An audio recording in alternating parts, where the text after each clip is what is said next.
Ontario Premier Doug forward with a plea for the Prime Minister ahead of Mark Carney's upcoming state visit to China, as the Prime Minister seeks new markets to offset our increasingly unreliable American trading partner. So Carney's been on that since day one. He's understood exactly what he's dealing with in dealing with Trump. The advantage of Mark Carney, of course, is his deep experience on the world stage. When he walks into a room, well, everybody knows him. And he's given a lot of attention every time he speaks. The moment Mark Carney booked a flight to Beijing, something quietly broke in Washington, and it wasn't announced on any press release.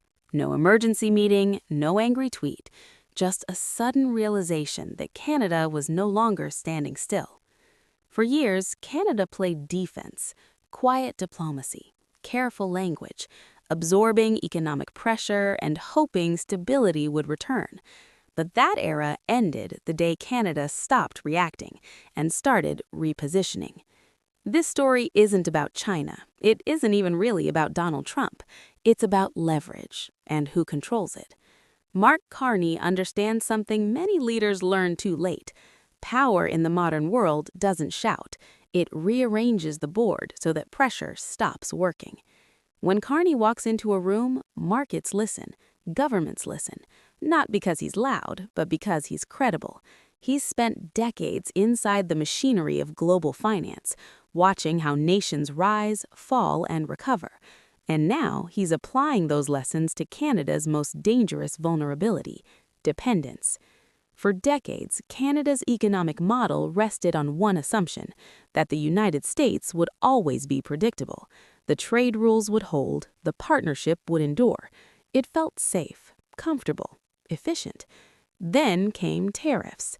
Not quiet ones, political ones, sudden ones, punitive ones. Autos, agriculture, supply chains shaken overnight by speeches instead of spreadsheets. Canada didn't just face economic pressure, it faced uncertainty. And uncertainty is poison for any economy. The old response would have been reassurance, calls for calm, waiting it out. Carney chose something else. Instead of confronting the pressure directly, he began weakening its source, because pressure only works when there's nowhere else to turn. Behind closed doors, Canada's risk assessment changed. Absorbing blows quietly was no longer sustainable. Alignment no longer guaranteed protection. Loyalty no longer bought stability. And that forced a recalculation. Not emotional, not ideological, but structural.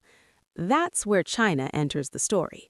Canada's relationship with China didn't deteriorate overnight. It froze. Political trust collapsed, trade stalled, entire sectors were caught in limbo. Farmers paid the price, consumers paid the price. And yet, Canada still aligned with U.S. policy, even when the costs kept rising. The most visible example? Electric vehicles.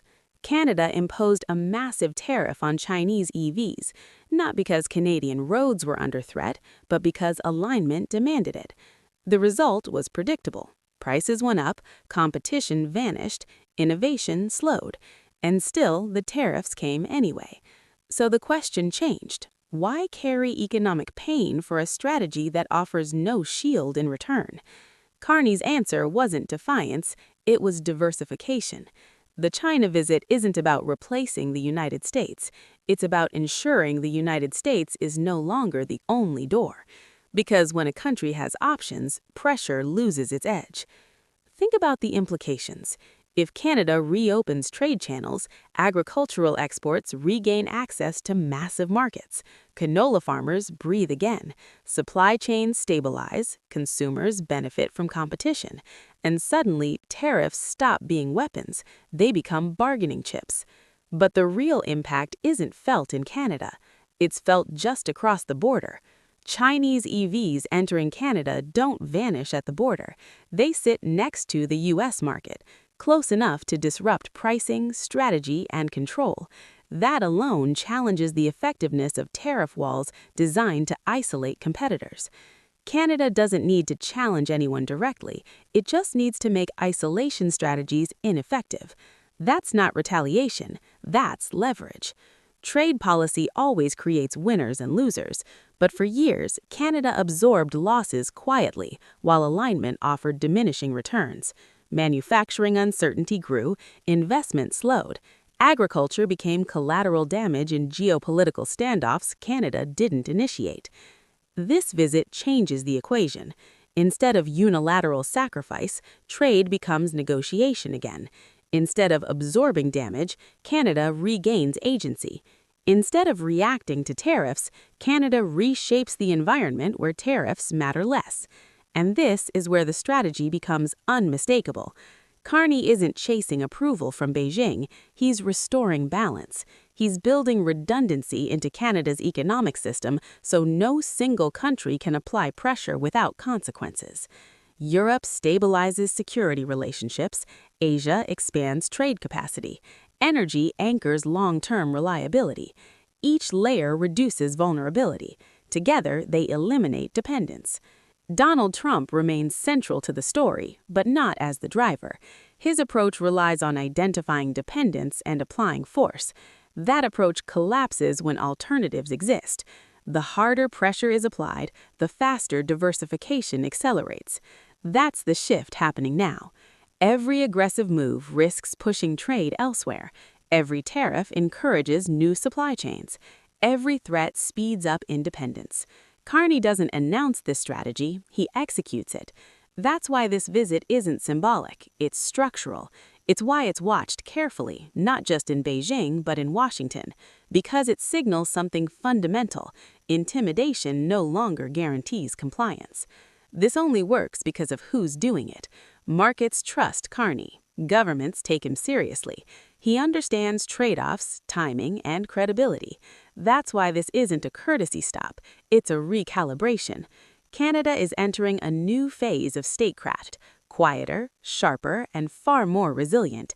Not emotional, not reactive, precise. Tariffs forced evolution. Pressure created adaptation. And Mark Carney is making sure that the next move against Canada comes with consequences. Because when a country builds enough options, threats stop working. And that's the moment Canada has reached. What makes this moment different from previous turning points in Canadian history is not the scale of the challenge, but the clarity of the response. Canada is no longer improvising. It is no longer hoping the storm passes. It is building a system that works regardless of who occupies the White House. This is the quiet lesson behind Mark Carney's strategy. Economic power doesn't come from shouting back. It comes from reducing the effectiveness of pressure itself. When pressure fails, behavior changes, and that is the point Canada has reached. For years, the assumption was simple. Align closely with the United States and stability will follow. But alignment without insulation proved fragile. When tariffs became political tools and trade rules became conditional, Canada discovered that goodwill is not a defense mechanism. Carney's response has been methodical, not sudden, not reckless. He has widened Canada's field of vision beyond a single market, beyond a single partner, beyond a single source of demand. And in doing so, he has quietly altered the incentives that once made Canada vulnerable. This is why the China visit matters, even if no dramatic announcement comes out of it. Because the real shift isn't in headlines, it's in positioning. When Canada shows it has alternatives, every future negotiation changes tone. Pressure becomes negotiable. Threats lose urgency. Ultimatums lose credibility. That doesn't mean Canada is choosing sides. It means Canada is choosing resilience. Trade with China doesn't require agreement on values. It requires clarity of interest. The world doesn't operate on moral alignment alone. It operates on exchange, balance, and leverage. Canada is not abandoning its principles. It is protecting its capacity to act independently. And the strategy extends beyond China. Energy plays a role. Infrastructure plays a role. Europe plays a role. Every new corridor Canada opens reduces the weight any single partner can place on its economy. This is how modern sovereignty is built, not with walls, but with options. Donald Trump's approach to trade has always relied on identifying pressure points, auto tariffs, agricultural access, market uncertainty.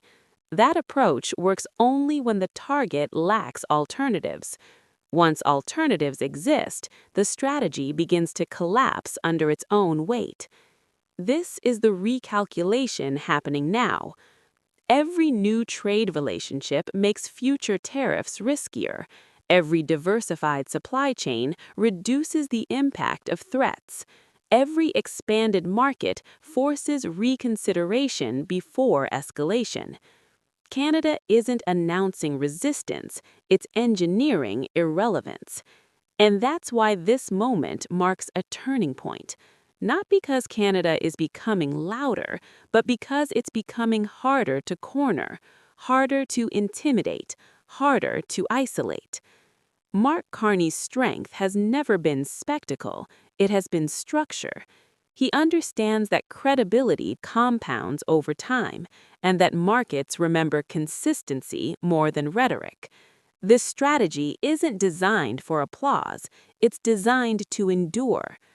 The result is a Canada that no longer absorbs shocks quietly, a Canada that doesn't wait for permission to protect its interests, a Canada that moves early, diversifies broadly, and negotiates from a position of strength.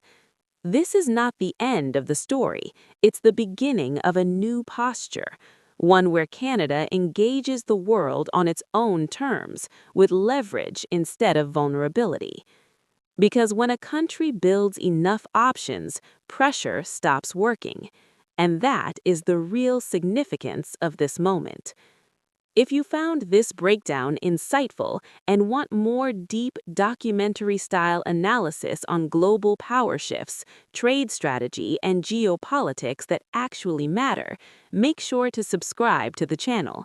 New videos are coming, and you won't want to miss what's next. This is Canada Updates. Thanks for watching.